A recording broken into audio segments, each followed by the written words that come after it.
Hi and welcome to 5 ways to progress your glute bridges. I'm Beth Davis and I'm from Beth Davis Coaching. I'm a personal trainer and coach, helping women with pelvic organ prolapse get back to the awesome exercise that they love or their awesome active lives. And glute bridges are one of those exercises that you have probably seen on a rehab plan, you've probably seen on social media in terms of being perhaps a prolapse safe exercise or an exercise that is awesome for your pelvic floor. And don't get me wrong, in fact, research shows that doing a bridge with a pelvic floor activation just prior, there's more pelvic floor muscle recruitment than there is for a Kegel. So don't get me wrong, they're an awesome exercise. But once you've finished your rehab and made improvements in terms of your pelvic floor function or strength or coordination, what we want to do is think about how do you strengthen your body. And actually, glute bridges gives us an awesome place to start in terms of building some, some progressions.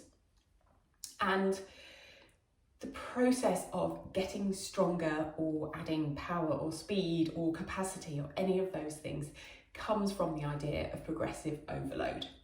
So gradually making things a little bit harder because your body can then respond and adapt, and that's the process of getting stronger in this example. So I will take you through 4 different variations for your glute bridges.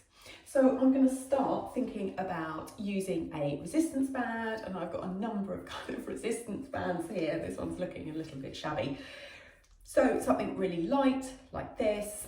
This one's a little bit heavier. If you were to have like a black resistance loop, that would probably be the heaviest. My favourite is this slingshot, which I have had for quite some time. But it's awesome because it really does challenge those glute muscles just that little bit more. And we're not adding anything else apart from a little bit more challenge and that progressive overload. So let's go in. I'm going to pop this one on since it's my favourite. Move my weight. So just coming down into this position.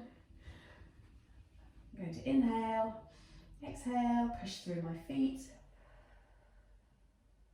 And I'm just working against that resistance band. So I'm making sure that even when my feet are on the floor and my bum and my back is on the floor, that actually there's still a little bit of resistance there. So my feet are probably just sort of hip width apart, maybe a little bit more.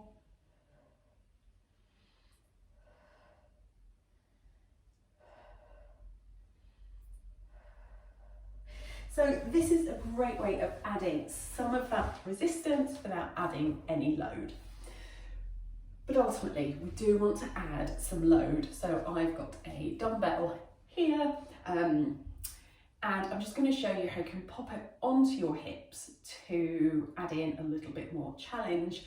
And I find that clients can quite often progress quite quickly with their glute bridges and hip thrusts because of the position that they are in terms of that on the floor. We're kind of like taking gravity out of the equation, and often clients can do quite a lot of these without symptoms or kind of perhaps that fear creeping in that can be really common when you are exercising with prolapse. So we're coming down, and I'm just going to pop it on my hips, and then just depending on the shape of your dumbbell, I tend to put my hands just either side, just so it's not directly onto my hip bones.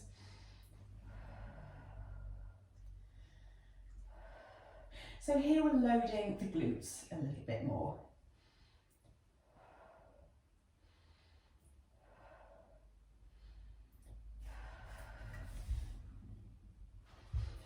And the glutes are a group, they are large muscles. There are a group of them.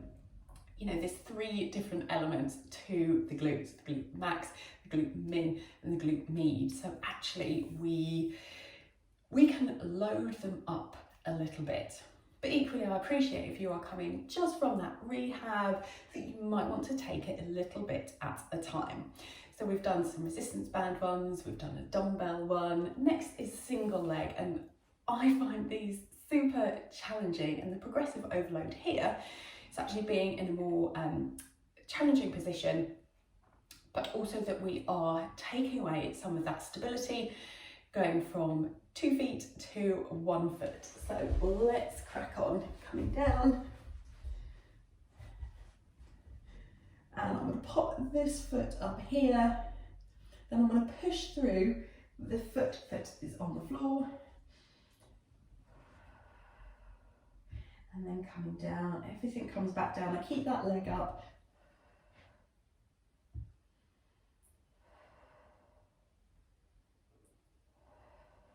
And then obviously you can go over and swap legs.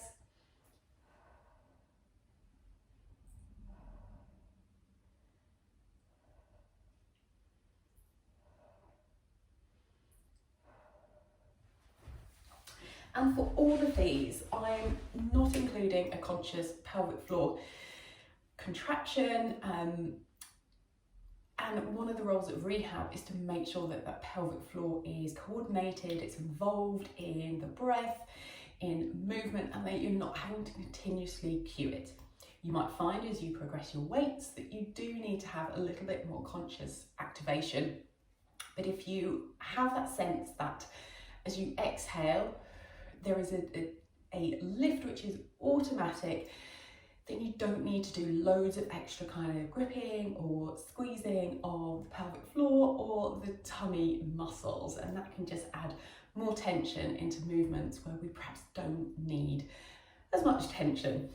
So we have done now 3 variations. The next one I'm going to do is a feet elevated bridge, or some might term this as a hip thrust. So I'm going to use my chair for this, and if you're in the gym, you can use a box. So putting my feet just on the edge of the chair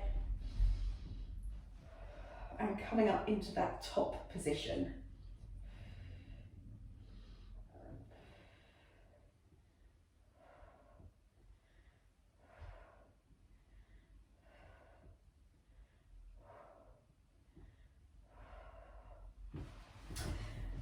And our progressive overload here is range of movement, because we're taking the glutes through a bigger range of movement than when we were just from the floor and going up into that glute bridge.